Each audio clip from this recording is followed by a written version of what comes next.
बरसाने वारी की जय, जगत जननी श्री गौ माता की जय, सब संतन की जय, सब भक्तन की जय, सब विप्रन की जय, 84 कोस ब्रजमंडल धाम की जय, माता जी गौधाम की जय, प्यारे गिरधर लाल की जय, प्यारे गिरधर लाल के ब्याहुला महोत्सव की जय जय श्री राम। राधे कुल वृषभानु के जमाई की जय, बाबा की लाली की जय, लाली के बाबा की जय, लाली बाबा दोनों की जय जय श्री राधे।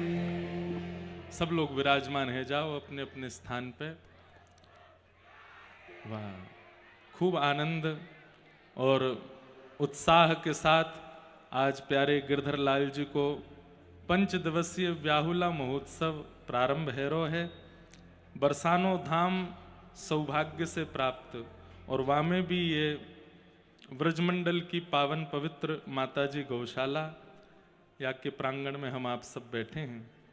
परम पूजनीय प्रातस्मरणीय परम वंदनीय श्री रमेश बाबा महाराज को आशीष हमको अभी प्राप्त भयो, सब संतन को आशीष प्राप्त भयो। परंतु हमारे लाला प्यारे गिरधर लाल जी के पक्ष से जो हम आप सबके सबसे आगे चल रहे हैं बारात में, उनको अभी आगमन भयो है। परम पूजनीय प्रातस्मरणीय श्री अग्र मलुक पीठाधीश्वर पूज्य महाराज जी हमारे मध्य पधारे हैं। महाराज जी को आज सूरत प्रस्थान करना है और स्वास्थ्य की दृष्टि से कहीं उपस्थित भी होना था चिकित्सा के लिए, लेकिन लाला को ब्याह है। सो ठाकुर जी ने कही कि बाबा ब्याह मेरो है, नेक आप अपनो आशीष दे के चले जाओ ताकि निर्विघ्नता से ब्याह संपन्न हो जाए। वैसे तो ठाकुर जी के ब्याह में कोई विघ्न आ न सके, लेकिन कभी कभी परशुराम जी आ जा में ब्याह में, तो पहले ही हमारे राघव जी को ब्याह हो तो वशिष्ठ मुनि कहें, लेकिन हमारे ठाकुर जी को ब्याह है या हमारे श्री गर्गाचार्य जी के रूप में पूज्य महाराज जी पधारे हैं। तो महाराज जी के युगल पाद चरणन में प्रार्थना। अभी कथा को प्रारंभ भयो नहीं है और कोई ऐसी नहीं कि कोई रस धारा यहाँ विघ्न हो, बल्कि आपके आशीर्वाद से और आनंद बढ़ेगो। महाराज जी आज निकुंज भाव सो अष्ट सखीन के प्रादुर्भाव और श्री जी के प्राकट्य की कथा है, और फिर यहाँ संध्या में कथा के संग ही फिर ढाणिन लीला है। तो वर्षों से हमारे बरसाना में जो ढाणिन को वेश धारण करके श्री जी भवन में जावे, वही ढाणिन लीला करवे अभी यहाँ उपस्थित वो ढाणिन आएंगे और सब ढाणिन लीला को क्रम यहाँ होएगो। कल ठाकुर जी की सगाई की बात चलेगी। सरसकुंज वाले महाराज जी समधी बने हैं, वहीं से श्री जी को आगमन है रोए, और परसों लाल जी की सगाई होएगी। वाक्य अगले दिन 14 तारीख को ठाकुर जी की मधुर बारात पूरे बरसाना में ठाकुर जी आनंद करते भय यहाँ पधारेंगे। लगभग अनुमान ऐसा है कि कम से कम 3 से 4 किलोमीटर लंबी बारात सज रही है ठाकुर जी की। तो सब भाव हैं। अब 15 तारीख को विश्राम वाले दिन ज्योनार है, ठाकुर जी के सुंदर महल रंग महल में प्रवेश होएगो। सबन की भोजन प्रसादी की सब उत्तम व्यवस्था, सब जैसे तैसे सब गैया मैया की कृपा से है रही है। महाराज जी को आशीर्वाद हम सब ग्रहण कर लें, वाके बाद फिर आज की रस चर्चा में प्रवेश करेंगे। सब लोग शांति बनाए करके बैठें, और जितने लोग बाहर खड़े, हमारी प्रार्थना आगे बैठवे की होड़ में मत रहो, पीछे जहां जगह मिले वहां विराजमान है जाओ। जय श्री कृष्ण।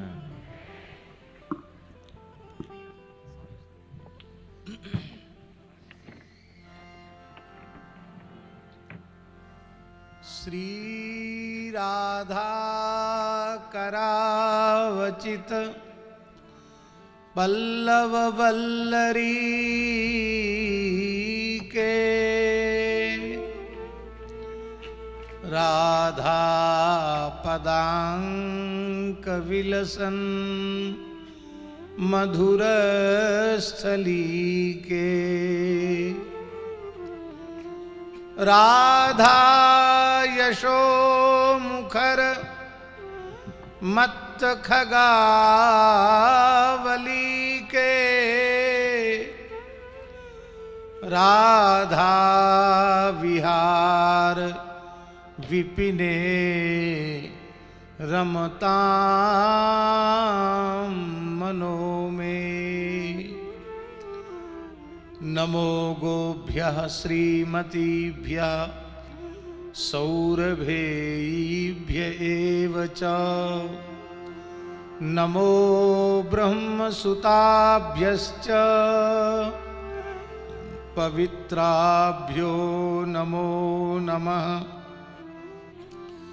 श्रीसुरभ्यै नमः श्रीसुरभ्यै नमः श्रीसुरभ्यै नमः श्रीसुरभ्यै नमः श्रीसुरभ्यै नमः श्रीसुरभ्यै नमः श्रीसुरभ्यै नमः श्रीसुरभ्यै श्रीसुरभ्यै नमः श्रीसुरभ्यै नमः श्रीसुरभ्यै नमः श्रीसुरभ्यै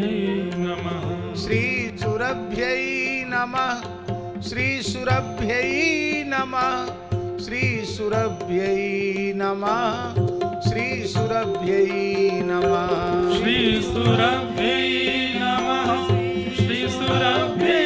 नमः श्रीसुरभ्यै नमः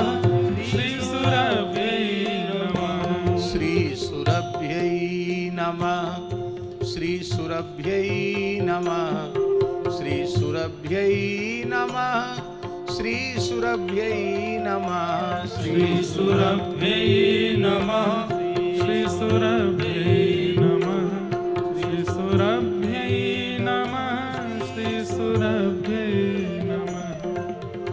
यज्ञेश्वरी जगज्जननी पूज्या गौ माता की।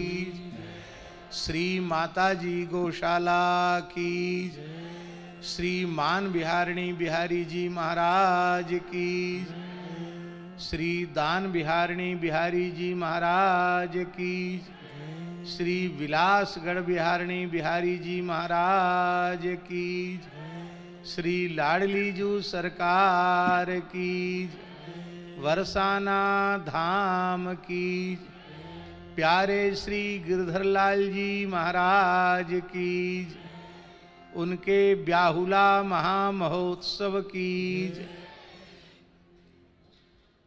पूज्य श्री ठाकुर जी महाराज की। सब संतन की। परम पूज्य प्रातस्मरणीय श्री बाबा महाराज की जय। समस्त ब्रजवासीन की जय। जय श्री राधे जय जय श्री राधे जय जय श्री राधे। लाल जी के ब्याहुला महोत्सव में उनकी प्राण प्यारी जो सप्त गो माता हैं उनके नामों का उच्चारण कर लें तो सब ब्याह तो उत्सव मंगल पूर्वक होना ही है और उसमें 1000 गुना उत्साह अनंत गुना उत्साह बढ़ जाएगा। महाभारत में इन नामों की बड़ी महिमा है। महाभारत के 125 में 126 में अध्याय में अनुशासन पर्व में जहाँ धर्म विषयक निर्णय सबने मिलकर किया है वहाँ महाराज जी गायों से पूछा गया है कि धर्म का रहस्य क्या है। तो गौ माताओं ने कहा कि गोष्ठ में जाकर किसी पवित्र महापर्व के अवसर पर गोष्ठ में जाकर मेरे इन नामों का कीर्तन करना यही धर्म का सार है। इन नामों का उच्चारण करने से संपूर्ण पाप नष्ट हो जाते हैं। गोदान का पुण्य प्राप्त हो जाए। जितने लोग बैठे सबको गोदान का पुण्य मिल जाएगा बिना खर्च के। और चंद्रमा की सी कांति और अंत में भगवान के नित्य गोलोक की प्राप्ति हो जाएगी, ऐसा महाभारत में लिखा है। तो हम लोग उन पवित्र नामों का उच्चारण करें। श्री बहुलायै नमः, श्री बहुलायै नमः, श्री समंगायै नमः, श्री समंगायै नमः, श्री अकुतो भयायै नमः, श्री अकुतो भयायै नमः, श्री क्षेमायै नमः, श्री क्षेमायै नमः, श्री सख्यायै नमः, श्री सख्यायै नमः, श्री भूयस्यै नमः, श्री भूयस्यै नमः, श्री सर्वसहायै नमः, श्री सर्वसहायै नमः, श्री सुरभ्यै नमः, श्री सुरभ्यै नमः। हरिशरणम सर्वदेवमयी, सर्वतीर्थमयी, सर्ववेदमयी पूज्या गोमाता एवं उनके पवित्र वंश को प्रणाम करते हुए माताजी गौशाला की पवित्र गोरज अपने मस्तक पर धारण करते हुए पूज्य श्री बाबा महाराज के युगल चरणों में सादर दंडवत प्रणाम निवेदन करते हुए, व्यास जी को प्रणाम करते हुए एवं परम श्रद्धेय पूज्य श्री ठाकुर जी को प्रणाम करते हुए, हमारे अत्यंत निकट विराजमान परम श्रद्धेय पूज्य श्री शास्त्री जी को प्रणाम करते हुए एवं श्री पंडित जी महाराज पूज्य बाबा के कृपा भाजन पूज्य पंडित जी महाराज को प्रणाम करते हुए और सन्मुख विराजमान किलोल कुंड के महंत जी महाराज और ब्रजदास जी महाराज, सभी जितने विराजमान संत ब्रजवासी हैं, सबको यथा योग्य प्रणाम करते हुए आज गिरधर लाल जी बहुत प्रसन्न हैं। उनकी प्रसन्नता का हेतु ये है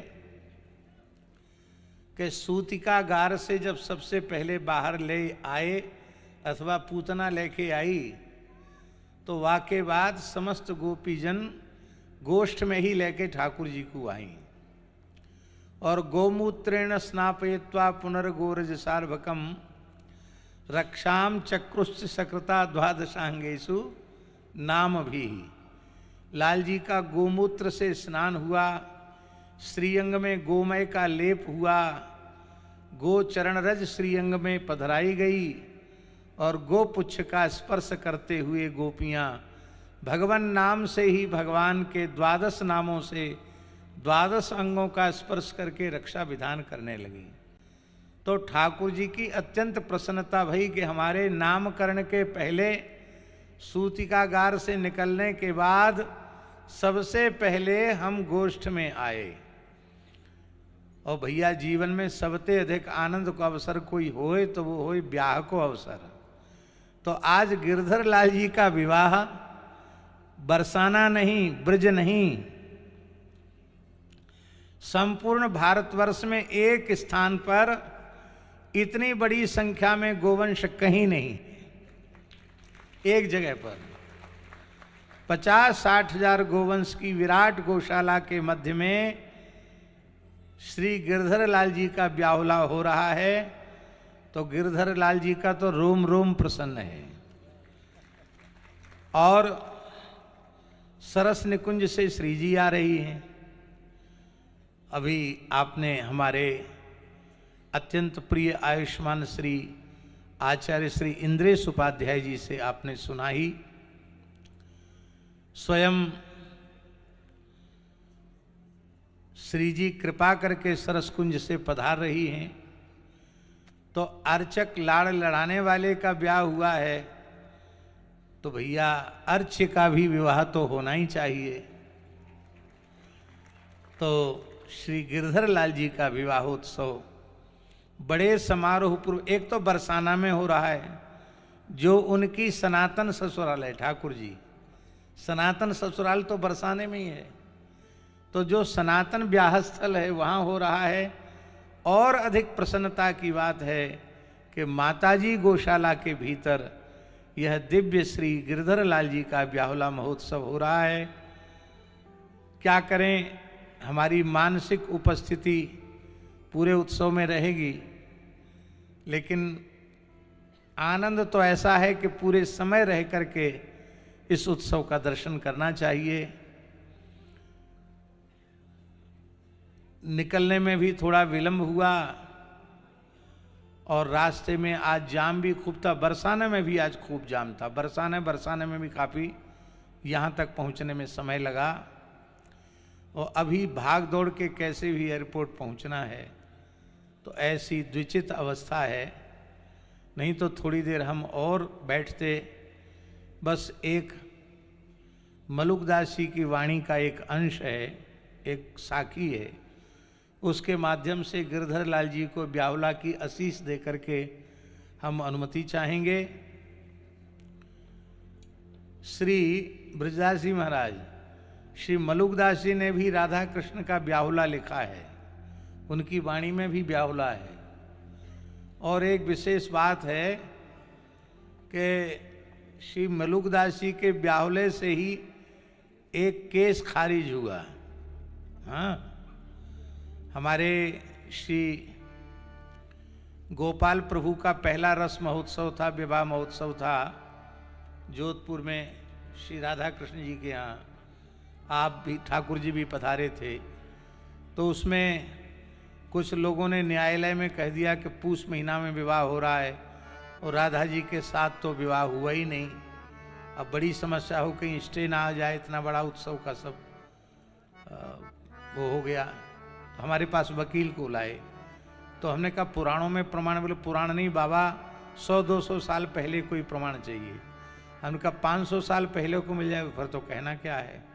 तो मलुकदास जी की वाणी के आधार पर ठाकुर जी फैसला हो गया कि लौकिक रीति से राधा रानी के साथ बरसाना में ठाकुर जी का ब्याह हुआ। ये मलुकदास जी ने अपनी वाणी में 450-500 वर्ष पहले लिखा है। तो उस ब्याहुला में एक आशीष को दोहा आवे, साखी आवे कि जब ब्याह के बाद दुल्हा दुल्हन बाबा मैया के पाम छीवे के ताई उपस्थित भये, तो बाबा मैया ने आशीष दियो। हाँ, बड़ी प्यारी पंक्ति है। यह जोरी अविचल रहो, यह जोरी अविचल रहो, यह आशीष हमारी। यह जोरी अविचल रहो, यह आशीष हमारी। दुल्हा श्रीपति सांवरो, दुल्हन राधा प्यारी। दुल्हा श्रीपति सांवरो, दुल्हन राधा प्यारी। इसी आशीष के साथ हम श्री गिरधर लाल जी के ब्याहोत्सव में अपना भाव, अपना प्रणाम निवेदित करते हुए अनुमति चाहते हैं कि हमको प्रस्थान की आज्ञा मिले। जय जय श्री राधे।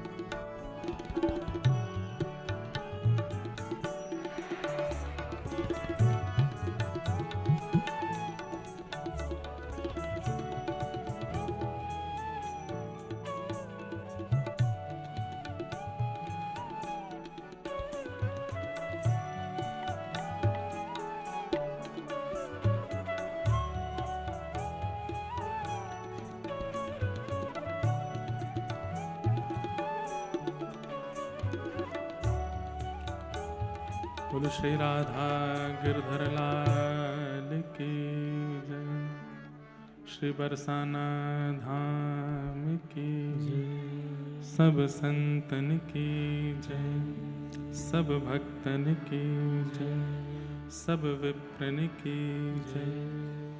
जय जय श्री राधे, जय जय श्री राधे, जय जय श्री राधे।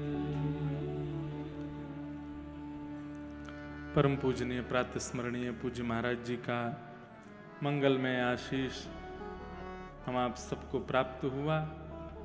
परमानंद के साथ ब्याहुला उत्सव का प्रारंभ अब हो रहा है। आप सब लोग बिल्कुल शांति का परिचय देकर करके अपने अपने स्थान पर विराजमान हो जाएं।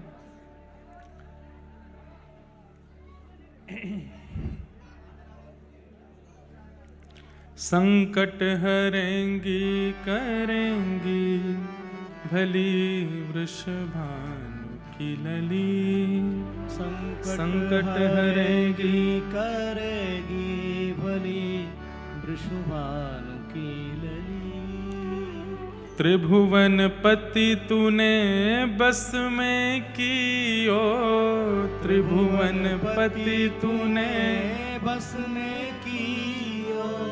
जहाँ पग धरो तहाँ श्याम नैन धरो, जहाँ पग धरो तहाँ श्याम नैन धरो।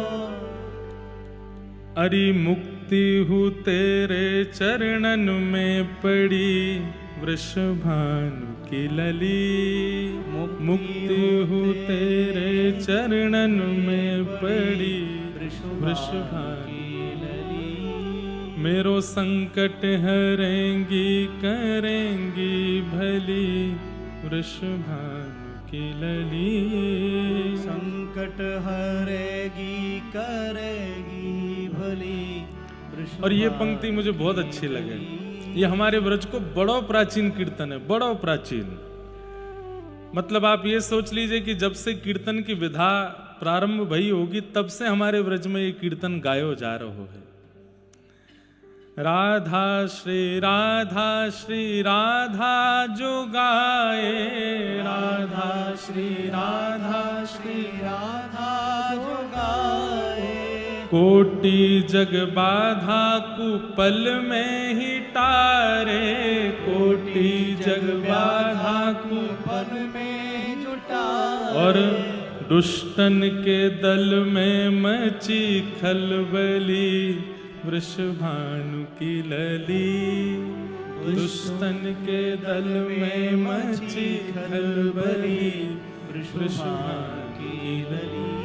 तेरो संकट हरेंगी करेंगी भली वृषभानु की लली, तेरो संकट हरेगी करेगी भली वृषभानु की लली। देखो अभी उत्सव प्रारंभ भयो और कैसी शुभ सूचना आई है। एक छोटो बालक वा की मैया खो गई हैं और मंच के पास वो बालक है लाल टी शर्ट में। पंडित जी ने गोद में ले लो, एक बार इनको कैमरा में दिखाए तो भैया। कल ते अगर कोई बालक खोयो तो वाकू हम अपने संग ले जाएंगे भक्ति पथ में। हाँ ये लाला है भैया, देख लो एक बार। मैया तेने कहाँ कहाँ डोल रही है पतो ना है, देखो कहाँ दिखो कि नहीं दिखो, ये देखो भैया कहाँ है मैया, कहाँ है। लाला मिल गए और मैया खो गई है। जहां कहीं भी इनकी मैया हो, हमारी प्रार्थना है कि वो मंच के पास आए करके लाला को लेके जामे अपने संग। दूर तक कहीं दिख नहीं रही है अभी भी। जा कोई मैया को लाला खो गया हो, वो मंच के पास आ जाएं, अपनो लाला लेके जामे है। एक ध्यान रखो भैया, लाला को कुछ खवाओ पिवाओ। कहाँ वहां पीछे है का वो रही मैया, देखो मैया कहाँ लाला कहाँ। सबरे पर्वत लांग के आए गए हो। संकट हरेंगी करेंगी भली वृषभानु की लली। संकट हरेंगी करेंगी भली वृषभानु की लली। परमानंद के साथ प्यारे गिरधर लाल को ब्याहुला उत्सव प्रारंभ भैरव है। आप सब लोगन को सबसे पहले तो बधाई हो, बधाई हो, बधाई हो, बधाई हो। बधाई हो। लाल जी के ब्याहुला में पधारे हुए सबन को बधाई। हम आज ही 2-4 बात आपको संकेतिक रूप से बता दें, वाको फिर आप लोग पालन करियो। पहली बात, जो पंडाल में दाहिने भाग में लोग बैठे हैं और बाम भाग में लोग बैठे हैं, वो न ध्यान से सुनो। कल से नियम ऐसा रहेगा, आज तो देखो श्री जी को प्राकट्य है, कल से जो अपने मन से श्री जी पक्ष में हैं वो लोग बाम वाली भाग में बैठेंगे और जो लोग श्री जी लाल जी के पक्ष के हैं वो दाहिने भाग में बैठेंगे। तो कल से यही भाव से बैठियो। अब 1 बजे से कथा का समय है। अब आप लोगों को बहुत जल्दी आना पड़ेगा, क्योंकि यहाँ तो लोग बाग 9 बजे से 10 बजे से अपना स्थान घेर लेंगे और अगर आप लोग 1-1.5 बजे ही आओगे, अंत में ही आओगे, समय नहीं, जगह नहीं मिले तो फिर बिचले के सीताराम दोनों पक्षन में अपने पाम गड़ाए लियो, जहाँ जगह मिल जाए वहीं बैठ जाइयो। बाकी तो ऐसी, क्योंकि कल से कई योजनाएं ऐसी होंगी जहाँ में श्री जी पक्ष और लाल जी के पक्ष में थोड़े कंपटीशन भी चलेंगे। तो या हमारे विभाजन तो देखो दोनों एक ही हैं, विभाजन हम करनो भी ना चाहें, लेकिन एक एक पक्ष तो कि प्रतियोगिता के लिए तो पक्ष होने जरूरी हैं। तो कल से अपनो पक्ष देख लियो। मंच के बाम भाग में, हमारी तरफ से बाम भाग में श्री जी पक्ष के और दाहिने भाग में लाल जी के पक्ष के सब भाव से विराजेंगे। दूसरी बात, हर लाल जी के उत्सव के प्रारंभ में कथा सुबह होती थी, उत्सव शाम को होते थे, पर क्योंकि माताजी गौशाला श्री बरसानो मुख्य जो नगर है वासों भी ने थोड़ी दूरी पे है और लोगन को अच्छी खासी मेहनत करनी पड़ रही है आवे में। मैं तो कल भी रात में गयो, आज भी देख रहे हो तो खूब लोग पैदल चल के आ रहे हैं, खूब चल के आ रहे हैं। हमने की बढ़िया है, सर्दी में ने पसीना आमेंगे तो अच्छा रहेगा। तो क्योंकि दूरी है और लोगों को जो निवास करने के लिए जो स्थान, जो लोग यहाँ पर अपने बुकिंग वगैरह करा के आए, जो अपने मन से आए, सब तो सबके रहने की व्यवस्था वहीं है। तो रात्रि में ज़्यादा विलंब नहीं हो और फिर 2 बार आने जाने में आप श्रमित नहीं हो, इसलिए एक पक्ष में ही कथा भी है उत्सव भी है। तो 1 बजे कथा शुरू होगी और जब तक लाल जी चाहेंगे तब तक कथा चलेगी, 4 बजे तक, 3 बजे तक, और फिर 4 साढ़े 4 बजे से उत्सव प्रारंभ होंगे 6 बजे तक। तो संगी सब है जाएगो। तो 1 बजे से कथा प्रारंभ, 6 बजे तक संपूर्ण विश्राम। तो 2 पक्ष का यहाँ पर इस बार नियम नहीं रखा कि सुबह कथा शाम को उत्सव, एक ही बार में आपको आनो है और फिर सब लीला उत्सव को अवलोकन करके फिर यहाँ से जानो है। तीसरी बात, आप लोग ये मत सोचियो आगे बारे ज़्यादा वीआईपी वीवीआईपी ऐसा कछु नहीं है। लाल जी के उत्सव में कई वैष्णव जनन ने साल भर पहले से ही अपनो नामांकन और भक्ति पथ के माध्यम से यहाँ पर अपने रजिस्ट्रेशन वगैरह करा लिए थे। उन लोगों की व्यवस्था बस आगे है, बाकी सबकी बैठवे की व्यवस्था है, सबकी प्रसाद की भी व्यवस्था है। जरा भंडारो चलो भैया, सुबह कथा से पहले आओ तब राजभोग पाल्यो, शाम को कथा के बाद भी सबके प्रसाद की व्यवस्था, प्रभु प्रसाद है, सब प्रसाद पाए करके जाओ। पर जैसो कि महाराज जी बोल के गए, ये व्रजमंडल की नहीं अपितु संपूर्ण भारत की इतनी बड़ी गौशाला है जहां एक साथ एक ही स्थान पर कम से कम 60,000 70,000 के आसपास गौवंश है। माताजी गौशाला परम पूजनीय प्रातस्मरणीय श्री रमेश बाबा महाराज के संरक्षण में व्रज की निधि हैं हमारे पूज्य महाराज जी। आप लोगों ने एक पद हमसे बहुत सुनो है, रसिया है, हो ऐसो हाँ ऐसो हो ऐसो चटक मटक सो ठाकुर तीनों लोकन हूँ। ये पद जो प्रारंभ में दीप प्रज्वलन करवे आए हमारे पूज्य रमेश बाबा महाराज, उनके द्वारा विरचित है, उन्हीं के द्वारा लिखो है। बाबा ने देखो, मैंने कल अभी सुनायो बाबा को यही पद, तो बाबा ने फिर अपने संपूर्ण रसिया की मोकू संग्रह दियो, बोले लाला यहाँ रोज गई हो कछु ना कछु। तो ऐसे देखो कैसे छुपे छुपे भाव रसिया, और वो तो हम गावे ही हैं। मेरो मन लाग्यो बरसाने में, जहां विराजे राधा राम। ये भाव जिनके द्वारा निर्मित है, ऐसे हमारे परम पूजनीय प्रातः स्मरणीय श्री जी के ही बिल्कुल सहचरी स्वरूप परम पूजनीय श्री विनोद बाबा महाराज, पूज्य पंडित बाबा महाराज तो यहाँ विराज रहे हैं, वो पद बाबा ने रचो है। ऐसे रसिकन की वाणी गावे में ही ऐसा लगा कि मानो साक्षात प्रिया प्रीतम नृत्य कर रहे हैं हमारे सन्मुख आए करके। तो मोकू भी पता नहीं, मैं तो हर कथा में गायो करता हूं। कल रात्रि मोकू पतो चली कि चटक मटक सो ठाकुर बाबा ने लिखो है, बाबा की रचना है। तो मैं तो पूरा भी ग्रंथ देख रहा हूं और कौन कौन से भाव ऐसे जो मैंने गा दिए और कभी याद ही नहीं किया महाराज जी को। तो ऐसे सब भाव हैं, सबन को हम लोग आनंद से श्रवण करेंगे। तो जहाँ स्थान पे आप बैठे हो ये सामान्य स्थान नहीं है, व्रजमंडल की वर्तमान की सबसे बड़ी गौशाला है। और भैया द्वापर में सबसे बड़ी गौशाला लाला की नंद भवन में 9 लाख गैया हैं, लेकिन कलिकाल है, इतनी संख्या में एक साथ एक स्थान पर गौ संभव नहीं। लेकिन फिर भी या बार कलयुग में नंदगाम को पीछे छोड़ के बरसानो आगे निकल गयो है, और ये माताजी गौशाला में सबसे ज्यादा गैया है, श्री जी की गैया ज्यादा है। या हमारे कलिकाल में श्री जी ज्यादा कृपा कर रही हैं, वही भाव से यहाँ सबसे बड़ी गौशाला है। और इतने अब यहाँ पे गिनती होएगी कितने लोग आए कथा में, कितने लोग आए उत्सव में, होगी 30,000 35,000 40,000 लोग आए। लेकिन जितने भी लोग आए वहां में प्लस 70,000 गैयान को कर दियो। इतनी संख्या के बीच में लाल जी को ब्याहुला भयो। हमें तो ऐसा लगे पूरे विश्व में इतने ब्याह भय होंगे, लेकिन 1.25 लाख के आसपास लोगन की उपस्थिति शायद लाल जी के ब्याहुला में ही है वारी है। पहलो दिन आए आज कथा को, जहां तक दिख रहे हैं मूड ही मूड दिख रहे हैं हमको, तो या तो मूड दिख रहे हैं या मूड के ऊपर टोपा दिख रहा है।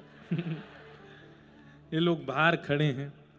अब कल और व्यवस्था देखेंगे कि नेक और बड़ो है जाए स्थान, तो आप सब लोगन को अवसर मिले। बंधुओं, बड़ी पावन पवित्र स्थली है जहां आप लोग बैठे हो। यहाँ पतो ना बाहर व्यवस्था है कि नहीं। अगर आप यहाँ से देखेंगे तो आपको श्री जी महल और श्रीमान मंदिर और मध्य में जो राजा को महल है, वो तीनों के दर्शन यहाँ से आपको, ब्रह्माचल पर्वत को पूरा दर्शन यहाँ से होवे। ऐसा ये पावन स्थान है। ये सब चारों तरफ व्रज, और ये जहां हम बैठे हैं यहाँ से अगर आप 10 15 20 कदम नेक और आगे की ओर चले जाओ तो राजस्थान की सीमा है। 200 मीटर पर राजस्थान प्रारंभ, काम बंद शुरू है जाएगा। तो बिल्कुल राजस्थान उत्तर प्रदेश के बॉर्डर पे या गौशाला में हम लोग बैठे हैं। बड़ो सुख मिल रहा है हृदय को आप सबन को देख के। कोई की नजर नहीं लगे, आप सब ऐसे ही राजी रहो, खूब प्रसन्न रहो। और भैया एक बात आपसे निवेदन करूं, हमारे लाला को ब्याहुला है, तो एक प्रकार से हमारी बड़ी भूमिका रहेगी यहाँ ते वहाँ आवे जावे में। तो आप सब लोग वही भाव से ही रही हो कि आप सब भी ठाकुर जी के ही परिकर हो। कहीं मैं सामान्य रूप से निकल आऊं तो मुंह को पकड़ के बगलबंदी खींचवे की कोशिश मत करियो, प्रेम से रही हो। क्योंकि 2-3 बार बच गए हो मैं अभी सुबह थे, तो मुंह को यूं लग रही है कि ये एकमात्र ही तो उत्सव है जहां में हम 24 घंटा लगाए दें, अपने 4-5 दिन झोंक दें ठाकुर जी के उत्सव में। तो वहां में आप सब लोगन को प्रेम मुंह को चाहिए, लेकिन आप सब भी अपने भाव से रहियो। और यहाँ भैया कोई ब्रजवासी ते लड़ियो मत, पहले ही हाथ जोड़ के प्रार्थना है। क्योंकि ब्रजवासी अगर गारी दे गए ना तो फिर समझ लियो सीधे मुक्ति प्राप्त होएगी।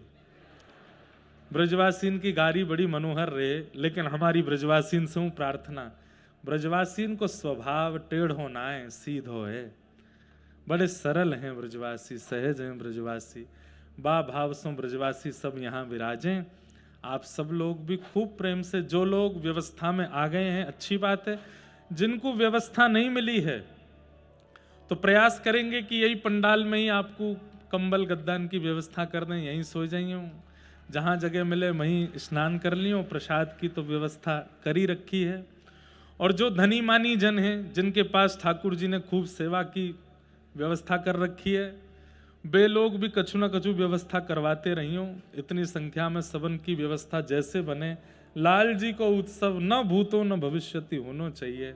ऐसो आनंद होए कि महाराज ऐसो कहमे कि मृत्यु काल आवे से पहले अपने जीवन की सबसे सुंदर जो स्थिति होवे वो याद आवे। हम तो चाहे ये उत्सव ऐसो बन जाए कि जब हम आप सबको मृत्यु काल आवे तो और कछु नहीं, केवल ये दृश्य ही दिखतो रहे और मन में केवल यही भाव चलतो रहे, संकट हरेंगी करेंगी भली वृषभानु की लली, संकट हरेगी करेगी भली वृषभानु की लली। बस ऐसो ये उत्सव है जाए कि हमारे अंतिम क्षण में, अंतिम काल में, अंतिम स्मृति में और कछु याद ही नहीं आवे, केवल यह उत्सव की स्मृति हमारे चित्त में दौड़ती रहे। सब संत जन पधारे। हमारे किशोरी जी की ननिहाल से बाबा भी पधारे हैं। वाह भाव से यों कह दें कि हमारी किशोरी जी के भैया आए हैं, हम सबके मामा जी आए हैं, हमारे बाबू बाबा महाराज भी पधारे हैं, सब संत जन पधार रहे हैं। हमारे श्री जी के अंग सेवी परम पूजनीय श्री गणेश गोस्वामी जी, मधुर गोस्वामी भी आए हैं। और भैया कोई ब्रजवासी को नाम भूल जाए तो मारियो मत मुंह को, जिनके नाम पता होंगे उनके ले लूंगो, जिनके नहीं पता ब्रजवासी कह दें तो यूँ समझियो हमें ही कह रहो लाला। आप सब खूब स्नेह प्रदान करियो, खूब भाव दीजियो, हमारे लाला को ब्याहुला है। अब मैं अपने हृदय के उद्गार कैसे आपके मध्य कहूं, बस परम आनंद में हूं, परम सुख में हूं। भैया संसारी ब्याह देख के का होएगो, या हमारे अपने ब्याह में मैंने ज्यादा कोई को बुलाया हो नहीं, यहां सबन को बुलाया हो, यहीं आ जाओ। माहू आए सब संत जन पधारे, वैष्णव जन पधारे, पर वो संसारी ब्याह वहां में तो परशुराम जी आमे ही आमे, मेरे ब्याह में आ गए, बहुत दिनांत तक आए रहे, लेकिन ये लाल जी को ब्याह है। मोकू सच बता रहा हूं हृदय से, मोकू अपने ब्याह की प्रतीक्षा ही नहीं, यही ब्याह की प्रतीक्षा ही कि लाला कब ब्याह करेगो, लाल जी को कब ब्याह होएगो। बस ये उत्सव मंगलमय हो, ये आनंद में हो, ऐसी हमारी भावना है, ऐसी हमारी अभ्यर्चना है। अगर कोई अव्यवस्था लगे भी ना कहीं तो बुरा मत मानियो। वैसे तो ब्याह बुरे मानवे वाले ही हूं मैं, एक पक्ष बुरा ही मानतो रहे, लेकिन भैया श्री जी और लाल जी के ब्याह में बुरा मत मानियो। पूड़ी रोटी ने ठंडी मिल जाए तो बुरा मत मानियो, सब्जी खत्म हो जाए तो रायते ते ही पालियो, और रायतो खत्म हो जाए तो कच्ची पूड़ी ही पालियो, लेकिन बुरा मत मानियो। व्यवस्था अच्छी मिले तो अच्छी बात, नहीं मिले तो वाको भी बुरा मत मानियो। रिक्शा मिल जाए यहाँ तक आवे के काजे व्यवस्था मिल, मैं तो सच में हैरान हूं। मुंह को तो कल मैंने, जब आपको सच बताऊं, पिछले साल भर में मैं यहाँ आ ही नहीं पायो। कल आयो मैं बड़ोदरा कथा पूरी करके, तब व्यवस्था देखवे आयो। तो जब मैं अंदर आयो मैंने कि भैया यहाँ कैसे आमेंगे लोग इतनी दूर पैदल चल के जंगल में। बोले महाराज जी देखो कैसे होगी, लेकिन आज आपने आए करके और इतनी संख्या में उपस्थित है कि मेरो एक मन को भाव तो पूर्ण कर दियो। तो जो भी आवे जावे में भी आप सबन को नेक हैरो है। हम तो यूं कह देंगे व्यास मंच थे कि जितने जहां रुके हो वहां आवे में जो भी आपको श्रम हैरो, गिरिराज जी की परिक्रमा को फल मिलेगा। दिन में 4 बार आवा जावे करियो, 4 बार आ जाए करियो, 4 परिक्रमा यहीं बैठे बैठे लग जाएंगे। किशोरी जी को धाम है, हमारी लाडली जी को धाम है। जाके अधीन सदा ही सांवरो जाके अधीन, सदा ही सांवरो या ब्रज को सिरताज, या ब्रज को सिरताज, हमारे माई श्यामा जू को राज, हमारे माई श्यामा जू को राज। हमारी किशोरी जी बड़े भाव से विराजेंगे आज कथा में। अब मैं कथा क्रम में चलूं क्योंकि अभी उत्सव भी होना है, वैसे ही बहुत विलंब है गयो, या समय तो कथा विश्राम करनी है, प्रारंभ हो रही है, 4 बज गए, लेकिन जैसी भावना बनेगी सब कहूंगो। आज कथा में बंधुओं अष्ट सखीन को प्रादुर्भाव होएगा और अष्ट सखीन के बाद प्यारे गिरधर लाल जी आज श्री जी स्वरूप में अष्टदल कमल के ऊपर प्रकट होएंगी। तो मतलब आज बहू रानी बहू जी को प्रादुर्भाव होएगा, कल सगाई होएगी। तो अब 4 दिना में हमको पूरी भूमिका आपको बतानी भी है, अपने आपको भी अनुभव करना है। तो आज किशोरी जी को प्रादुर्भाव और अष्ट सखीन को प्रादुर्भाव वाकई सूक्ष्म कथा में सुनाऊंगा। फिर मैं तो नीचे विराज जाऊंगा, फिर यहाँ उत्सव चलते रहेंगे, हम आप सब को दर्शन करेंगे। फिर किशोरी जी के प्रादुर्भाव पे देवी देवता बंधक मादिगण सब पधारे और वाके बाद यहाँ ढाणी और ढाणिन आए, श्री जी सो मांगवे, यहाँ वृषभानु जी सो मांगवे, बा भाव से ढाणिन लीला होएगी, वो भी सब देख के जाइयो। और बिना एक तो बात आपको माननी पड़ेगी, एक बार पंडाल में प्रवेश कर गए तो उत्सव पूरा किए बिना कोई को जानो नहीं है, यहाँ से उत्सव पूरा ही करके जानो है। अगर बिना उत्सव पूरे किए गए तो आंख में दर्द होएगा, हाँ फिर आंख कहेंगी अरे हमें दिखा के क्यों ना लाए, उत्सव ब्याहुला इतना सुंदर। और भैया देखो जैसे छुट्टी तो पूरी है गई, आज रविवार है, कल सोमवार मंगलवार आदि जिन लोगन के काम है याद रखियो, फिर बाद में पछताओगे अगर कल चले गए तो। रुक जाइयो, वहां पे कह दो फ्रैक्चर है 5 दिना को बेड रेस्ट है हमारो। यहाँ विराजो, लाल जी को उत्सव पूर्ण मंगल भाव से देख करके जाओ, सब या कुछ सुख लेकर के जाओ। मोकू ऐसा लगे कि वर्षन बाद व्रजमंडल में इतनी बड़ी संख्या और इतने बड़े भाव से श्री ठाकुर जी को ब्याहुला है रो है। तो भैया हमारा तो उद्देश्य ये रहेगा कि 5 दिना में कलयुग कब कब में द्वापर युग में परिवर्तित है, कि पता नहीं चले, ऐसा उत्सव को उत्साह रहना चाहिए सबके हृदय में। सब भाव से हम करेंगे आनंद। दूसरी एक बात पहले ही दिन स्पष्ट कर दूं, हमारे प्यारे गिरधर लाल जी ये तो श्री जी सहित ही हैं, इसलिए अलग से श्री जी को स्वरूप विराजमान होएगो, ब्याह में ऐसा क्रम होगो ऐसा नहीं है। हमारे लाल जी को जो बाम अंग है वो किशोरी जी ही हैं और दाहिनो अंग जो है वो ठाकुर जी हैं। तो एक बहुत बड़ी बात हम आपको बता रहे हैं, ध्यान से सुनिए। तो फिर यहां जितनी भी लीला होंगी, फेरे भी होंगे, जयमाल भी होगी, सगाई को भी क्रम होएगा, वो कौन के बीच होएगा? तो हमारे सरस निकुंज सुख संप्रदायाचार्य पूज्य अलबेली माधुरी शरण जी महाराज कल यहाँ पधारेंगे। बड़े भैया जी और सब सरस निकुंज को परिकर रहेगो, वे श्री जी के पक्ष में रहेंगे और हम और हमारे संग जो आवेगो, मुझे तो पता ही ना है मेरे पक्ष में है कौन कौन। अभी जो भी मेरे पक्ष के होंगे वो सब मेरे संग विराजेंगे और विराज करके फिर उत्सव को आनंद लेंगे। तो जो श्री जी और लाल जी के पूरे उत्सव की जो भूमिका होएगी, वो भूमिका हमारे घर के सेवक ठाकुर जी श्री राधा माधव जी करेंगे। यहाँ पर 2 युगल रूप में विराजमान होंगे और दोनों युगल रूप में यहाँ श्री राधा माधव लाल जी को, भैया बंसी नेक धीरे लग, बहुत प्यारी लगी, बजाते रहो पर नेक धीरे। तो श्री राधा माधव जी को यहाँ पे आगमन होएगा। और एक बड़ी पते की बात बताएं, हमारे पूज्य पिताजी महाराज और पूज्य पिताजी के पूज्य गुरुदेव भगवान अनंत श्री विभूषित श्री रामानुज प्रपन्नाचार्य गुरु जी, सब लोग इसको देखो, यहां देखो, लड्डू बटने हम बे यहां देखो। तो क्या बता रहा हूं मैं, हमारे पूज्य पिताजी महाराज के पूज्य गुरुदेव,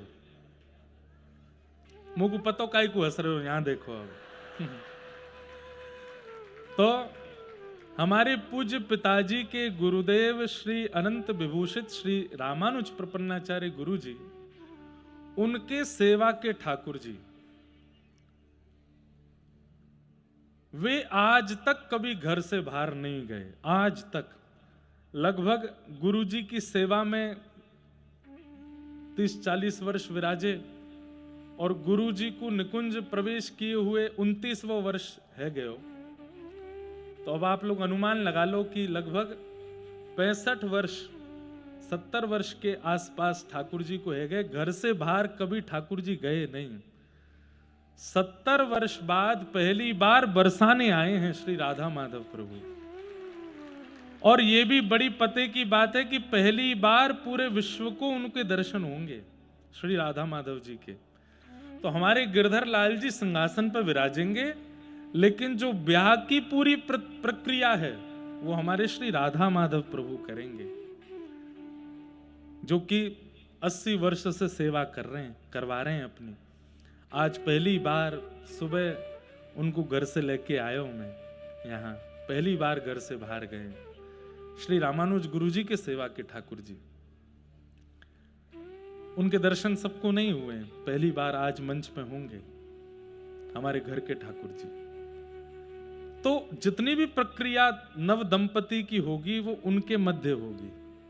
लाल जी तो मुखिया बनकर के बैठेंगे, सहरा वेरा सब पहनेंगे, मुकुट भी धारण करेंगे, सब क्रिया करेंगे, पर विवाह के जितने भी क्रम है वो राधा माधव जी के होंगे। तो इस भाव को आपको ध्यान रखना है कि लाल जी दुल्हा हैं, पर राधा कृष्ण तनु एक भय तब गिरधर लाल प्रकट भय। तो अब बिहार अचावे के काजे श्री गिरधर लाल जी 2 रूप में सामने विराजेंगे और पूरी प्रक्रिया करेंगे, वो सब आपको दर्शन होएगी। तो ऐसे राधा माधव प्रभु अभी पधारेंगे, उनके दर्शन होंगे हम आप सबको। किशोरी जी के प्रादुर्भाव की थोड़ी मधुर लीला हम लोग सुन लें, अष्ट सखीन की थोड़ी थोड़ी वार्ता सुन लें, उसके बाद फिर उत्सव में प्रवेश करेंगे।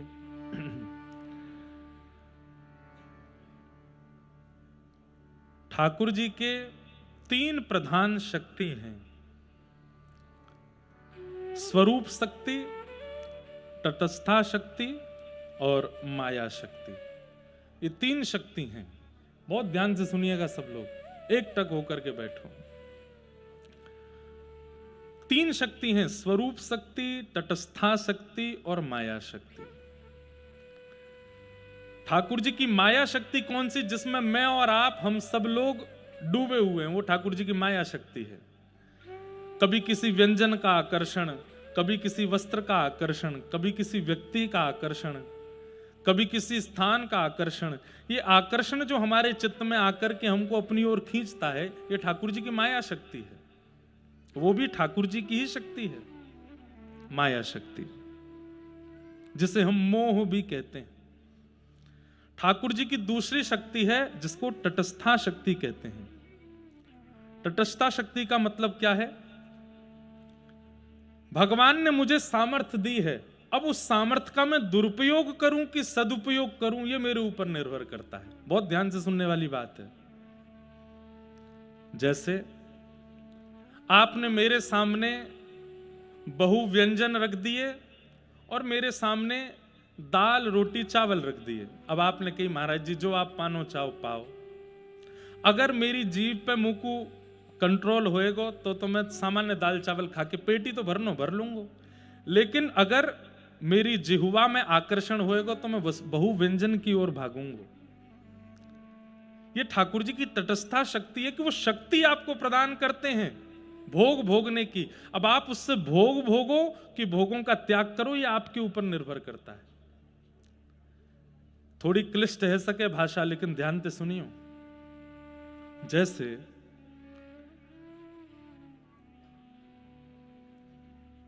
शक्ति हम सबको प्राप्त है, अब अच्छो करनो बुरो करनो ये हमारे ऊपर है। कई लोग ऐसे कहें कि महाराज जी सब ठाकुर जी करवा रहे हैं तो बुरो भी ठाकुर जी करवा में हमसे। कोई आदमी बुरो करने के बाद बोले मैंने नहीं कियो महाराज, होई सोई जो राम रची राखा, जो राम जी चाहे वही होवे, ये बुरो भी राम जी ने मुंह से करवायो, ऐसा नहीं है। ठाकुर जी आपको सामर्थ्य देते हैं, अब बुरा करना अच्छा करना ये आपके ऊपर है। बिजली के तार में करंट तो आ रहा है, अब वासे बल्ब जलानो है कि कोई और को 440 वोल्ट देने, ये आपके ऊपर है। ठाकुर जी तो शक्ति देते हैं, अच्छा करना बुरा करना ये हमारे हाथ में। ये ठाकुर जी की तटस्थता शक्ति है। एक माया शक्ति, दूसरी तटस्थता शक्ति और तीसरी है स्वरूप शक्ति। यही स्वरूप शक्ति भी 3 रूपों में विभाजित है। स्वरूप शक्ति के 3 विभाजन कौन कौन से हैं? तो संघनी, संविता और आह्लादनी, ये 3 ठाकुर जी के स्वरूप हैं। बहुत ध्यान से सुनिए, स्वरूप भी शक्ति है ठाकुर जी को, वो भी 3 रूप में है। तो वहां में पहला है संघनी। ये ठाकुर जी को जो संघनी स्वरूप है ये कौन सा है? जैसे बरसानो धाम, धाम भी ठाकुर जी ही हैं। अगर आप ऊपर महल में नहीं दर्शन कर पाए, केवल धाम में प्रवेश कर गए, तो भी ठाकुर जी के दर्शन के समान ही फल मिलेगा। तो धाम भी ठाकुर जी का स्वरूप है। बरसाना धाम, गोवर्धन धाम, नंदगाम, वृंदावन धाम, गोकुल धाम, इन सब धामन में जो हम विचरण करें, ये भी ठाकुर जी को स्वरूप ही है। कौन सा स्वरूप है? संघनी स्वरूप है ठाकुर जी को। कई ऐसे महापुरुष हुए, श्री वंशी अली जी को चरित्र सबने सुनो होगा, मैंने कहो भी ये कथा में। वंशी अली जी तो कितने वर्षन तक श्री किशोरी जी के महल के नीचे ही बैठे रहे, कूड़े के ढेर में ही बैठे रहे, कितने वर्षन तक ऊपर नहीं गए। और 12-13 वर्ष बाद जब किशोरी जी ने ऊपर से टेर लगाई, अरे वंशी मैं तेरी प्रतीक्षा कर रही हूं, जल्दी आ, तब 12 वर्ष बाद ऊपर गए। भक्तिमती मीराबाई अपने जीवन के कितने लंबे काल तक वृंदावन नहीं आई, पर वृंदावन को बचती रही। तो संघनी स्वरूप जो है ठाकुर जी का, वो धाम का चिंतन और धाम का दर्शन, ये ठाकुर जी का स्वरूप है, संघनी स्वरूप। ठाकुर जी का दूसरा स्वरूप है संवित स्वरूप। संवित स्वरूप कौन सा है? अब हम कथा में आपको सुना रहे हैं, कथा में आपको ठाकुर जी के रूप का वर्णन कर रहे हैं। सहज स्वभाव पढ़ो नवल किशोरी जू को, मृदुता दयालुता कृपालुता की राशि। न कहूँ न रिस कभी भूले हूँ न होत सखी, रहत प्रसन्न सदा ये मुख हासी। अब जैसे ये पद हित ध्रुव दास जी गा रहे हैं, तो पद सुनते ही आपके चित्त में एक स्वरूप प्रकट हो रहा है, सहज स्वभाव है, नवल किशोरी। नवल किसको कहते हैं? जो सदा छोटी ही रहती हैं, कभी बड़ी नहीं होती, छोटी सी रहती है हमारी किशोरी जी, नवल किशोरी। मृदुता, दयालुता, कृपालुता, मतलब ना तो धाम सामने है और ना ठाकुर जी का स्वरूप सामने है, फिर भी किसी के प्रवचन सुन के, कथा सुन के, भाव सुन करके ठाकुर जी का अनुभव हो जाए। ये कौन सा स्वरूप है? संवित स्वरूप। और तीसरा स्वरूप है ठाकुर जी का आह्लादनी स्वरूप। आह्लादनी स्वरूप। अच्छा एक बात, संवित स्वरूप और संघनी स्वरूप, इन दोनों में प्रवेश मेरा और आपका है, पर आह्लादनी स्वरूप का दर्शन में प्रवेश हमारा नहीं है। इसलिए वृंदावन में घूंघट करके बैठी हैं किशोरी जी। वहां घूंघट करवे के मैंने अनेक उदाहरण दिए कथा में, पर एक उदाहरण यह भी है कि वो घूंघट ठाकुर जी ने करवा रखो है। ये किशोरी जी, ये अधिकार सबको नहीं, ये अधिकार तो केवल मेरो है। आह्लादनी स्वरूप। अभी आह्लादनी स्वरूप कहा है, बड़ी सुंदर परिभाषा है। मोकु अति आनंद भयो, तो मैंने कहा कियो, नाच लियो, जोर जोर से नाच लियो, कूद लियो। आपको अति आनंद भयो तो आपने कहा कियो, एक कोने में बैठ के रो लिए। आनंद में कोई रोवे, कोई नाचे, कोई हंसे, कोई बिलखे। सबके अपने अपने तरीका है आनंद को प्रकट करवे के। ध्यान से सुनियो, हर व्यक्ति अपनो आनंद प्रकट करे। कोई आनंद प्रकट करे घूम करके, वाकू घूमबे में सुख मिले, जैसे ही आनंद आवे चलो कहीं घूमबे जा रहे हैं। कोई को आनंद आवे तो वो खावे चलो जाए, चलो मैं तो भोजन करूंगा। कोई को आनंद आवे तो वो अपनो श्रृंगार करे, सज धज के तैयार होवे। कोई को आनंद आवे तो वो सो जाए। कई ऐसे भी कहा भाई, बोले बड़ो आनंद आ रहा हो, कहा करे वो सोएंगे भैया, हम तो तान दुपट्टा लाओ रजाई। कोई को आनंद आवे तो वो शयन करे, सो जाए। पर ठाकुर जी के चित्त में जब आनंद को पारावार भयो तो ठाकुर जी बोले ये आनंद मैं कहां प्रकट करूं। सब लोग इधर देखो, इधर देखो, बात समझो, नहीं तो फिर बहुत कछु छूट जाएगा आपको। ठाकुर जी के हृदय को जब अति आनंद भयो तब ठाकुर जी ने विचार कियो कि ये आनंद कहां प्रकट करूं। ना तो मैं गाय के प्रकट कर सकूं, क्योंकि आनंद की हिलोर इतनी ऊंची है कि गावे से वाको पारावार नहीं होएगो। ना मैं नाच के प्रकट कर सकूं, कितनों नाचूंगा मैं। अगर संपूर्ण कृष्ण लीला में भी नृत्य करते रहूंगा तो भी यह आनंद को भाव पूर्ण नहीं है पाएगा। नाच के ना है सके, गाय के ना है सके, प्रसन्न है के ना है सके, कहा करूं, कैसे या आनंद को प्रकट करूं चित्त से। जैसे ही ठाकुर जी भाव कर रहे हैं कि यह आनंद को कहां प्रकट करूं, कहां प्रकट करूं, वही समय निकुंज में विराजमान श्याम सुंदर को बाम अंग फड़कन लगो और श्री बाम अंग से साक्षात वही ठाकुर जी के हृदय को आह्लाद, वही आनंद श्री किशोरी जी के रूप में प्रकट है गए। समझ में आई बात। मैं और आप अपनो आनंद कहीं भी जाए के प्रकट कर सकें, पर ठाकुर जी नहीं कर पाए, क्योंकि वो आनंद वह स्थिति को है, कहां प्रकट करेंगे। तब ठाकुर जी के श्री अंग से किशोरी जी को ओहो, जैसे ही ठाकुर जी ने बाम पाश में देखो है, दर्शन कियो है, जिनको देख करके तीनों लोक मोहित है जाएं। जन्माद्यस्य यतोन्वयादितरतश्चार्थे स्वविज्ञ स्वराट तेने ब्रह्म हृदय आदि कवये मुह्यन्ति यत्सूरयः। बड़े बड़े देवता भी जिनके रूप को देख करके मोहित हो जाते हैं, ऐसे श्याम सुंदर जिनको देख करके मोहित भये, ऐसी किशोरी जी प्रकट भे गए। आहा,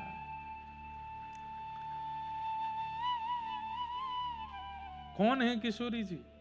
ठाकुर जी को आह्लाद, इसलिए आह्लादनी शक्ति बोलते हैं। वही आह्लाद, वही आनंद को पारावार या रूप में प्रकट है गयो। महाराज वेद भी नेति नेति कहकर के जिनके चरणन में पड़े रहे, 33 कोटि देवता भी जिनके आगे हाथ जोड़ करके पड़े रहे, ऐसे ठाकुर जी तुरंत अपने सिंहासन से उतर के जिनके चरणन में बैठ गए, वो हैं हमारी किशोरी जी, श्री लाडली जी। ऐसे ही देखत रहूं तो जन्म सफल कर मान। ठाकुर जी अपने हृदय के आह्लाद को कहां प्रकट करें? बोले किशोरी जी को देख करके। ठाकुर जी देख लें किशोरी जी को तो नेत्रन से आंसू भी प्रकट है जाए, ठाकुर जी के अंग अंग में रोमांच भी है जाए, ठाकुर जी को नृत्य भी है जाए, ठाकुर जी को गायन भी है जाए। मतलब उत्साह की जितनी श्रेणी है सब एक साथ प्रकट हो जाती हैं किशोरी जी को देखते ही। ऐसी सुकुमारी प्यारी लाल जू की प्राण प्यारी, ऐसी सुकुमारी प्यारी लाल जू की प्राण प्यारी, ऐसी सुकुमारी किशोरी जी प्रकट भई।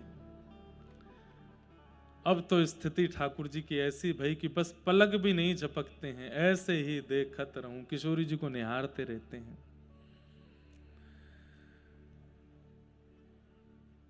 तब एक भाव ये भी है कि सामने 33 कोटि देवता खड़े हैं, वेद सब नेति नेति कहकर के पुकार रहे हैं। वही समय किशोरी जी ने कही कि भैया ब्रह्मांड के नायक आपकी आज्ञा से पूरे ब्रह्मांड चलते हैं और आप मुंह को देखने में व्यस्त हो। अरे देखो सामने महादेव खड़े हैं, ब्रह्मा जी खड़े हैं, इनकी बात तो सुनो। ठाकुर जी बोले बोल अंधो सवन को, मैं तो आपको निहारूंगा, मैं तो आपको ही देखूंगा।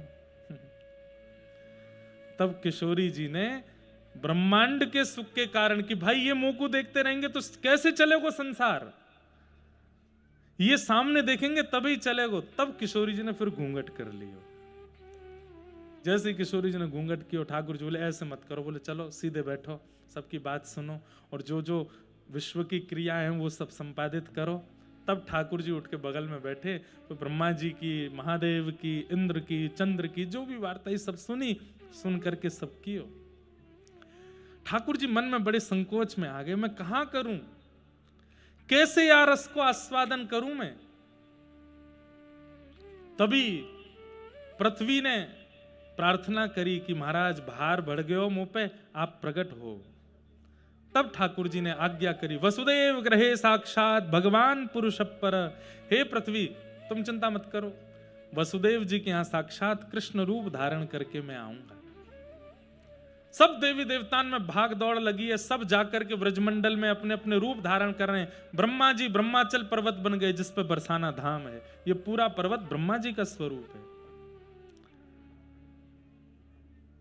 महादेव नंदाचल पर्वत बन गए जहां पे नंदगाम विराजमान है, साक्षात नारायण गोवर्धन पर्वत बन गए। सब देवता अलग अलग रूप धारण करके आए। ठाकुर जी अपनी तैयारी में हैं।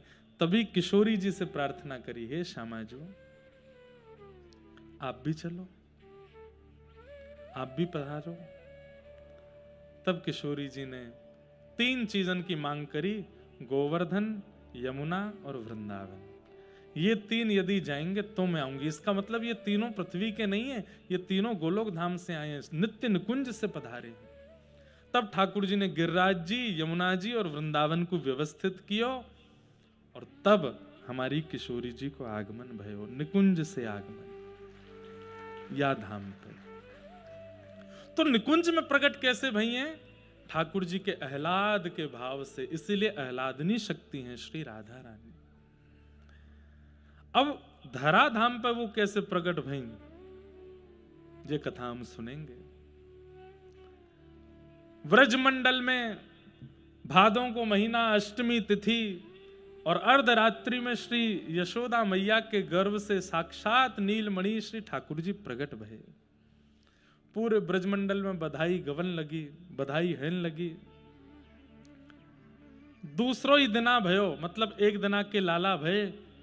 इतने में ही श्री वृषभानु जी कीर्ति मैया के साथ नंद भवन पहुंच गए। और नंद भवन पहुंचे हैं, सब बधाई लेकर के आए, लेकिन वृषभानु बाबा टीको लेकर के आए हैं। ऐसी कथा आवे, मैंने सुनाई भी है कई जगह कि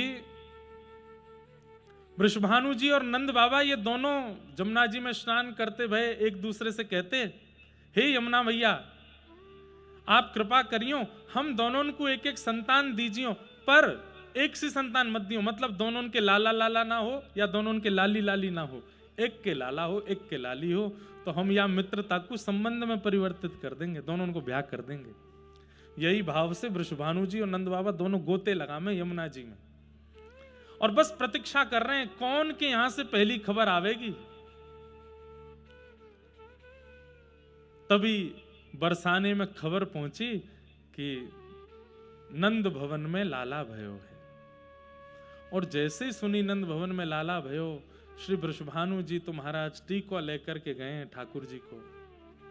खूब सारे वस्त्र आभूषण, खूब सारे गले के हार, पामन के पाजेब, हाथन के कड़ूला, जो जो संबंध पक्के करते समय वर पक्ष के लोगों को दिया जाता, वो सब सामग्री लेकर के गए हैं। ऐसा वर्णन आवे कि बालक के जन्म हेवे पे खिलौनों लेके आवे, टोपी कुर्ता लेके आवे, लेकिन यहां तो लगुन लेकर के आ रहे हैं। एक दिना के लाला भय, अभी 100 वर भी पूरे ना भय। अटारी पर खड़े हैं नंद बाबा, और तभी देखी कि महाराज ब्रजवासीन के अथाह समूह के बीच श्री श्री वृषभानु बाबा आ रहे हैं। ऊपर से देख करके नंद बाबा बड़े आनंदित है, लेकिन तभी देखें ये इतनी सारी सामग्री कहां लेकर के आ रहे हैं। अच्छा, एक भाव सुनाऊं। ये लोग जो हूं मैं ना, अपने आप बात बना लें, कछु पता हो चाहे नहीं पता हो, इन पे बात बनाना बहुत बढ़िया आवे। सबन को ये तो पता ही कि भैया नंद बाबा और वृषभानु जी इन दोनों ने आपस में पहले तो बात कर रखी है कि हमारे अगर लाला लाली भय तो इनको ब्याह कर देंगे। तो जैसे ही सुनी कि महाराज नंद बाबा के लाला भयो है, सुनियो बहुत ध्यान से, तो वृषभानु बाबा तो टोपी कुर्ता ही लेके आए, वृषभानु बाबा तो खिलौना ही लेके आए, वृषभानु बाबा तो लाला के काजे जो जो सामग्री में वो ही लेके आए। लेकिन ब्रजवासी ने एक दूसरे की कानाफूसी करी, देख सगाई लेके आए, टीको लेके आए, लाला भयो या हमारे टीको लेके आए। तो लेके तो टोपी कुर्ता ही आए, लेके तो खिलौना ही आए, लेकिन लोगन ने गानों शुरू कर दियो, नंद मेहरगर धोटा जायो बरसाने ते टीको आयो। जैसे ही कही टीको, तो लेके तो वो टोपी कुर्ता खिलौना ही आए, लेकिन इतने ब्रजवासी ने महाराज वेग में आकर के जब गायो, तो अपने आप विधाता के मन में आई, ब्रह्मा जी के मन में आई कि इन टोपी कुर्ता खिलौना को टीका में ही परिवर्तित कर दो।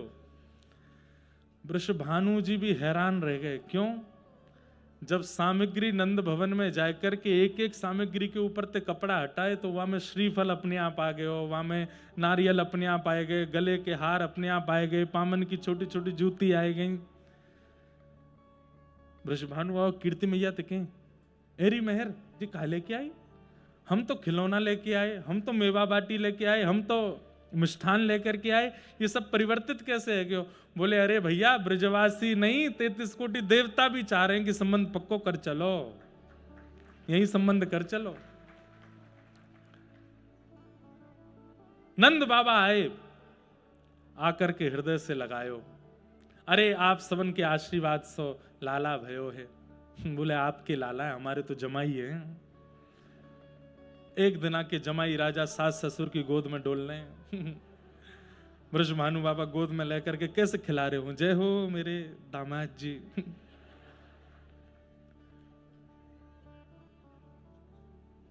अच्छा, ठाकुर जी नेक्से से हैं, एक दिन आके हैं, लेकिन भानु बाबा की गोद में जाके शर्मा वैसे ही रहे जैसे जमाई शर्मा वे।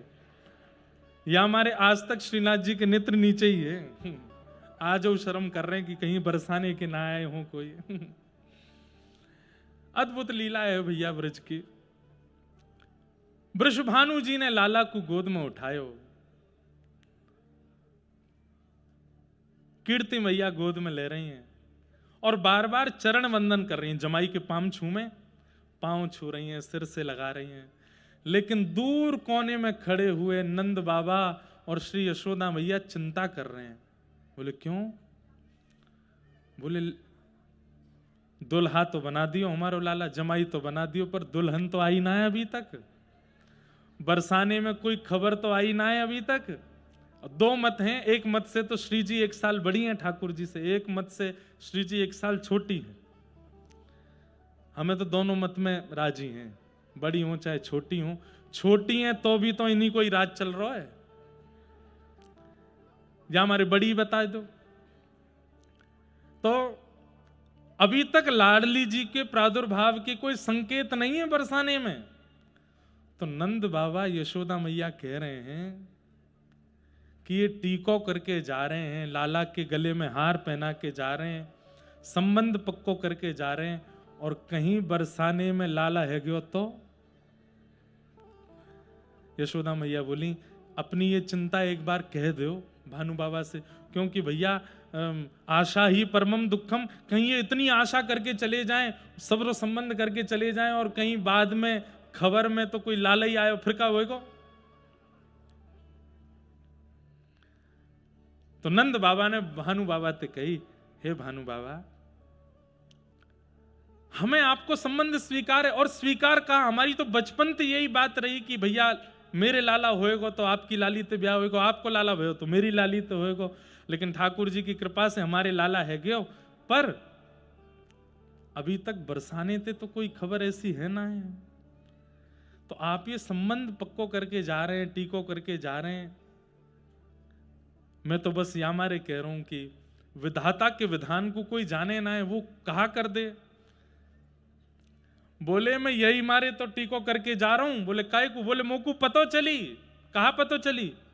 बोले जब ते आपके यहाँ लाला नहीं भयो, आप गौशाला में बैठ के एक ही माला जपो करते, अभी तो भयो ना है, अभी तो भयो ना है, अभी तो भयो ना है, जाने कब होएगो।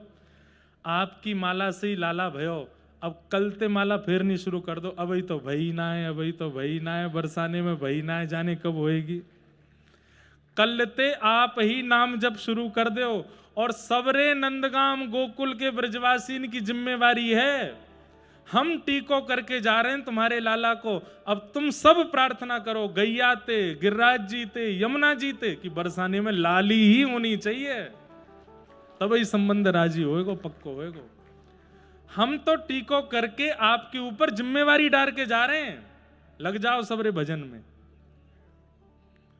महाराज वही समय नंद भवन के सब लोग और नंदगाम गोकुल के सब लोग माला लेकर के बैठ गए। वे लाला अब जे संबंध पूरा होना चाहिए, टीको तो है गयो लाला को, अब ये टीको विवाह तक पहुंचना चाहिए। और वाके का जो बरसाने में लाली होनी चाहिए। हर एक महीना बाद सबरे ब्रजवासी जुड़े, बरसाने जामे, बरसाने जाके कहें कोई खबर है का?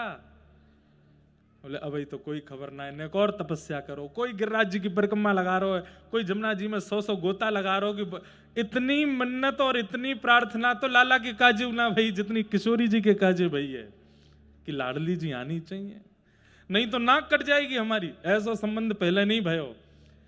कैसो संबंध? बोले एक दिना के लाला को टीको है गयो, एक दिना के लाला को टीका है गयो, और बिना छोरी के टीका है गयो, छोरी भई ना है अभी तक। और तीसरी बात, ससुराल पक्ष के सब लोग प्रार्थना कर रहे हैं कि बहू जल्दी जन्म ले, ताकि हमारे लाला कहीं कुंवारा नहीं रह जाए। ये सब बंधुओं ब्रज साहित्य और अंतरंग भावन की कथा है। ये सब प्रत्यक्ष रूप से कथा में सुनावे वाले प्रसंग नहीं है। कहीं कहीं मन होवे तो मैं सुना दूं। आहा, यहां सब ब्रजवासी प्रार्थना कर रहे हैं, तभी कछु महीना के लाला भय, और तभी नंगाड़े बजते भय आए। बोले कहा? बोले ओहो, कहा खबर है? बोले खबर ऐसी है कि बरसाने में वृषभानु भवन में कछु खबर है, जल्दी ही कछु चहल पहल है वे वारी है। महाराज ब्रजमंडल में वृंदावन में उत्सव मनन लगे, नंदगाम ते दही छिड़कन लगे। बोले जय हो, बधाई हो, बधाई हो। काय बात की बधाई? बोले लाला को टीको भयो, ब्याह है जाएगो, बस प्रार्थना करो लाली होए। लाला के आगमन की प्रतीक्षा तो केवल नंदगाम के कर रहे हैं, पर बरसाने में श्री जी के आगमन की प्रतीक्षा तो पूरा 84 कोस कर रहा है। कैसे वो श्री जी आ जाएं, बस तब हमारे लाला को ब्याह संपादित होएगा। किशोरी जी निकुंज में विराजमान, निकुंज कहूं तो यूं समझ जाइयो गोलोक धाम, नित्य निकुंज, नित्य निकुंज में विराजमान श्री जी कह रही हैं अरि ललिते अरि विशाखा। अच्छा, ये अष्ट सखियां जो हैं ये सब श्री जी से प्रकट भई। जैसे श्री जी ठाकुर जी के हृदय से प्रकट भई हैं, ऐसे ये अष्ट सखियां श्री जी के चित्त से प्रकट भई हैं। कैसे कैसे प्रकट भई, अब वो विस्तार है पूरा वाको। पहले निकुंज में केवल 2 हैं, प्रिया और प्रियतम। अब प्रियतम जब प्रिया जी को श्रृंगार करें और वह श्रृंगार को लेकर के जब प्रिया जी अपने आप को प्रतिबिंब में देखें, तब मन में विचार करें, ओहो ये कितनो सुंदर स्वरूप सजायो मेरो श्याम सुंदर ने। तो अपने ही स्वरूप पर जब प्रिया जी मोहित भई, तो वही प्रतिबिंब को स्वरूप श्री ललिता जी के रूप में प्रकट है क्यों? मतलब किशोरी ठाकुर जी को प्रतिबिंब किशोरी जी हैं, किशोरी जी को प्रतिबिंब श्री ललिता जी हैं। श्री ललिता जी किशोरी जी को ही प्रतिबिंब स्वरूप हैं। अब किशोरी जी ठाकुर जी के द्वारा सजाए गए जब बेणी को देखें तो मन में विचार करें, ओहो ये बेणी कितनी सुंदर सजाई है। तभी वह सेवा को करवे के लिए श्री विशाखा जी प्रकट है जाएं, इंदुलेखा जी प्रकट है जाएं। सब किशोरी जी की जो अष्ट सखियां हैं, ललिता जी, विशाखा जी, चित्रा जी, इंदुलेखा जी, रंग देवी जी, तुंग विद्या जी, चंपकलता जी, सुदेवी जी, 8 सखीन को प्रादुर्भाव है जाए। मुझको तो इनको विस्तार से बतानो सब कुछ, पर मुझको बस यही है कि ढाणी लीला में बहुत समय मुझको लगानो नहीं है, पर मैं थोड़ा थोड़ा इन सबन को संकेत आप सबन को बताए दूं। सबसे पहली सखी हैं श्री ललिता जी, क्योंकि अष्ट सखीन के बिना अगर हमने श्री जी को प्रकट कर दियो तो हम लोगन से कोई ना कोई विघ्न बनो ही रहेगा, या हमारे अष्ट सखीन को बुला लें, वही किशोरी जी के साथ में आगे की लीला में रहेंगी तो अच्छा रहेगा। तो सबसे पहले श्री ललिता जी। अच्छा, आप लोग जब यहाँ पंडाल से बाहर निकलोगे तो अपने बाम बाहर निकल के बाम ओर की ओर देखोगे तो स्वर्ण की आकृति में एक ऊंचो गांव है, वहां पर स्वर्ण की आकृति में एक मंदिर दिखाई देगो, ये ललिता जी को गांव है। यहीं श्री ललिता जी प्रकट भई। आपके मैया हैं सत्यकला जी और आपके पिताजी हैं सत्यभानु। उनके यहां श्री ललिता जी को प्रकट, और एक मत से आपकी मैया को नाम शारदा और पिताजी को नाम विशोक। उनके यहां श्री ललिता जी को प्रादुर्भाव हुए। कैसे प्रकट भई? निकुंज में दर्पण से। लेकिन अब किशोरी जी आ रही हैं तो वह समय पर पूरे बरसाने में और आसपास के गामन में अष्ट सखी प्रकट करी हैं पहले। इसलिए हम भी मंच पे किशोरी जी को बुलावे से पहले सूक्ष्म भाव से अष्ट सखीन को प्रकट कर दें। आपकी सेवा कहा है? प्रिया प्रियतम को बीड़ा पवावे की सेवा है आपकी। नित्य छोटी छोटी बीड़ी बनानो और श्री प्रिया प्रियतम को पवानो, ये सेवा श्री ललिता जी की है। बोलो श्री ललिता महारानी की जय। श्री विशाखा जी, ये दूसरी सखी, इनको गांव है पास में कमई गांव, वहां पे श्री विशाखा जी को प्रादुर्भाव भयो। आपके माता श्री गुणकला जी और आपके पिता गुणभानु। एक मत से आपकी माता जी श्री सुदक्षिणा और पिताजी पावन। आपके यहां पर श्री विशाखा जी को प्रादुर्भाव भयो। और आपकी सेवा कहा है? ठाकुर जी के सुंदर भाव में आपकी सेवा ठाकुर जी को सुंदर सुंदर राग सुनावे की और सुगंधित इत्र लगावे की है। किशोरी जी के वस्त्रन में, चरणन में, हस्त कमल में इत्र सुगंधित करवे की सेवा और पूरे निकुंज को सुगंधित करवे की सेवा श्री विशाखा जी की। अच्छा, एक बात हमारे ब्रज के रसिकाचार्य के हैं कि जो लोग अपने घर पर सेवा करते हैं, जो सेवा ठाकुर जी की करो वह सेवा से पहले सखीन को स्मरण करो। जैसे अपने ठाकुर जी को बीड़ी भोग पधराओ तो बीड़ी भोग से पहले श्री ललिता जी को प्रणाम करो, और ललिता जी को प्रणाम करके बीड़ी भोग पधराओगे तो वह बीड़ी भोग में जो दोष होगा वो दोष नष्ट हो जाएगा। ललिता जी आकर के वाकु सवार देंगी। अपने ठाकुर जी की निकुंज में वस्त्रन में जब इत्र लगाओ तो वह समय श्री विशाखा जी को स्मरण करो, हे श्री विशाखा जी या सेवा को पूर्ण करवाइयो। तो ठाकुर जी के सेवा में, इत्र सेवा में जो आप सो कष्ट बनेगा वो कष्ट नहीं होएगा, पूर्ण है जाएगा। तो कमई ग्राम में श्री विशाखा जी प्रकट भई। फिर तीसरी सखी हैं श्री चित्रा जी। आपको गांव यहीं पास में है चिकसौली। अभी तो देखो मैं केवल सूक्ष्म में बता रहा हूं, फिर विस्तार से इनकी लीला सुनाऊंगा। चित्रा सखी, चित्रा सखी जी की माता जी हैं रुचिकला और इनके पिताजी हैं सुचि भानु, और एक मत से माता जी हैं चर्चिका और पिताजी हैं चतुर। उनके पुत्र हुई श्री चित्रा जी। और इनकी सेवा क्या है? श्री प्रिया प्रियतम को वस्त्र धारण कराना। आज ठाकुर जी नील वस्त्र पहनेंगे। अच्छा, एक और बात मैंने कथा में कई बार बताई है कि श्री प्रिया जी जो वस्त्र धारण करें वहां से ठाकुर जी को संकेत मिले कि आज प्रिया जी कहाँ मिलवे वाली हैं। नील वस्त्र पहन करके आमे वहां पे गुलाबी चुनरी ओढ़ लें तो ठाकुर जी को संकेत मिल जाए कि कोई सरोवर और वह सरोवर जामे कमल खिले हों, वहां मिलेंगी। तो ठाकुर जी की सेवा में सब पूर्णता करती हैं। चित्रा सखी जी ठाकुर जी और श्री जी के वस्त्र धारण कराती हैं। तो जब वस्त्र धारण कराओ तो चित्रा सखी जी को स्मरण करो। आपको गांव कौन सा है? चिकसौली। जब आप लोग बरसाना से यहाँ की ओर आते हैं तो बीच में चित्रा सखी जी का मंदिर पड़ता है। हमारी एक कथा पेंडिंग चल रही है वहां पे, एक अकिंचन कथा करनी है हमको चिकसौली में। अब जल्दी अकिंचन तो कैसी होगी, पर्वतन पे बैठना पड़ेगा आपको, ऊपर ऊंचे ऊंचे पर्वतन पे बैठ जाइए, क्योंकि अकिंचन कथा में पंडाल बने ना, माइक लगे ना है, सुबह भोर 4 बजे कथा होवे। या तो ऐसी होगी कि बिना बताए हम कर जाएंगे कथा, तो ही संपादित है पाए कि जाकू गुप्त चरण ते पतो चल जाए वो पहुंच जाइए। तो चित्रा सखी जी, इनकी सेवा ठाकुर जी को वस्त्र पहनाने की। फिर कितनी सखी है गई? कितनी भाई? अब चौथी सखी कौन है? रंग देवी। और श्री रंग देवी जी को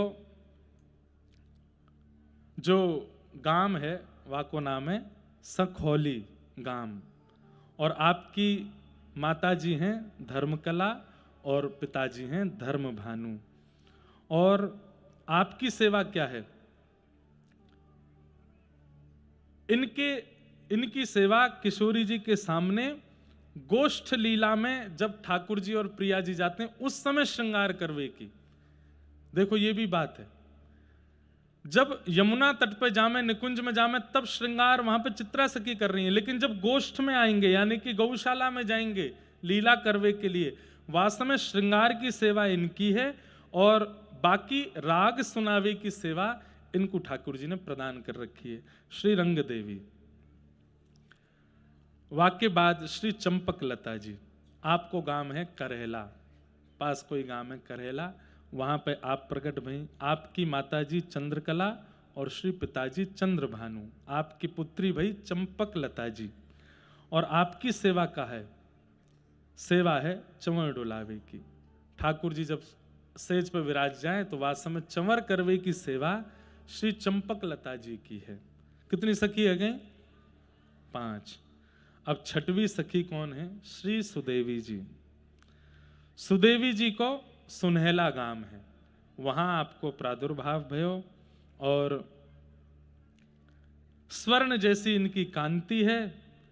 और सेवा क्रम में आपको ठाकुर जी के सन्मुख जल पिलावे की सेवा है। सुगंधित जल या फिर मिश्रित जल, कभी मीठो जल, कभी कुछ भी पेय पदार्थ जो ठाकुर जी और श्री जी निकुंज में पान करें वो पवावे की आपकी सेवा है।